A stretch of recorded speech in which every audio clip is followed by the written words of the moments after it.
Hey YouTube, this is the fifth video on my 2021 Schwinn Axum DP. I decided to do a cost breakdown for all the upgrades that I did to the bike so far. And so this is what the bike looks like right now. Like I mentioned in my last video, I've got some forks on order, and that's the last modification I'm waiting on. But as far as the price breakdown, this is what I did. I made a spreadsheet of it, and starting from the top, looking at the cost of the bike from Walmart, we're sitting around $529.13, and then the total cost of the tubeless conversion is $45.90. That's $12.95 for the tubeless Schrader valves, the stands no tube tire sealant, $17. The WTB rim tape, $15.95. As far as total modifications for that aspect of the bike, I mean, we're only looking right under $50, 45 bucks, 46 bucks. The drivetrain conversion, the 1x11 conversion, was the most expensive of the whole thing. Here's a price breakdown. The bottom bracket was $55.19. The crank set is $122.18. That was shipped in with tax. It is now cheaper.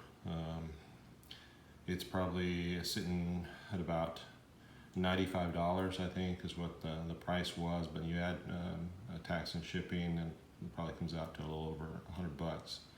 So I could have probably saved some money there if I would have known. The actual drivetrain, the shifter, derailleur, cassette, the chain, at $239.99 from JD Bike on Amazon, and of course the pedals, I included that with the drivetrain. That's total is $447.31. The hydraulic brake conversion, that's just the brakes with rotors, $72.99 is a total conversion. And I went ahead and got the rotors with these hydraulic brakes because the ones that came with the Schwinn originally, the front rotor was a little warped. I tried straightening it out with a set of with some an adjustable wrench, but I wasn't able to do it. It seemed to just make the problem worse. I couldn't get it right, so I went ahead and ordered the rotors, the replacement rotors. Steering and suspension, this is what I have so far. The fork is branded as a TYYT mountain bike fork, 140 millimeter of travel, manual lockout. I haven't gotten it in yet, but I'm included in the price breakdown so far. 174 bucks, 80 cents. I got the blue headset spacers. It was about $11.99, $12. Mountain bike stem, 35 millimeter, is $34.99, and then the Kinzo headset, 44 by 56 millimeter, $21.69, and the grips for $14.99. I thought they were 12 bucks, and I had mentioned that in the previous video, but no, they're $14.99, 15 bucks. Total for the steering and suspension is $258.46, which the amount that we've spent on the bike. And I say we because my father-in-law, he kind of funded the project because he's just as bad as a tinkerer as I am, and so he kind of lives vicariously through my hobbies. So anyway, this is what total is, $1,353.79. Been taking the bike out for rides over the last few days. Friday went out on a trail ride with my daughter. It was a pretty easy trail ride. A lot of asphalt, a little bit of dirt. It handled really well. Yesterday took it out for a longer ride. We probably rode about 10 miles total, but it was mostly mixed bag too. Mostly a lot of flat sidewalk and asphalt. I did notice that on the wet surfaces with these tires, it is a little nervous. I don't trust them. They're the stock Schwinn tires. And it appears that they do have a lot of knobbies in a small area. I don't know if they're built for speed. It looks like they're built more for rolling faster than they are for traction.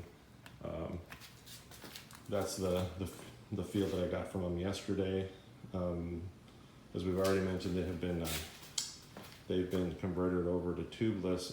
Today I came out to do this video and I checked the front one, and it was low. So I don't think that these tires are going to completely do well with the tubeless conversion. I may have to buy a set of tires.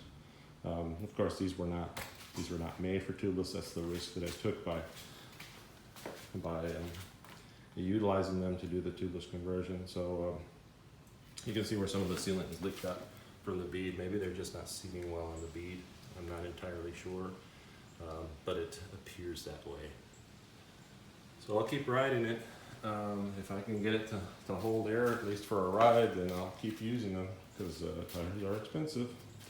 But that's so far what I've gotten. What I've done so far to the bike, price breakdown, riding it in the last few days. And I also wanted to mention that the dropper seat post has given me a little bit of issues. The little barrel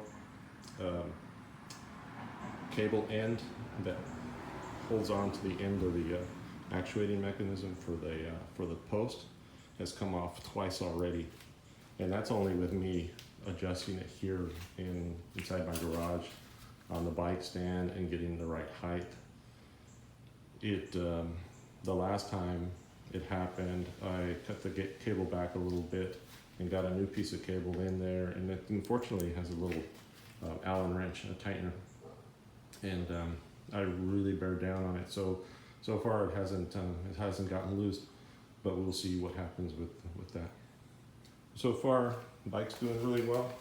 We got some new tools to install the cranks properly in the bottom bracket. I had the different style bottom bracket tools already that I use for my road bike, and had to wait on some tools to properly tighten up the bottom bracket, reinstall the cranks. But other than that, it's been good so far. I'm happy with it. I'll probably be tinkering with it on and off all the time, and I enjoy doing that anyway. But I just wanted to give you an update, and when the forks come in, I'll put up another video, and I'll do a review as well. Before I forget, I did do the weight savings from the very beginning.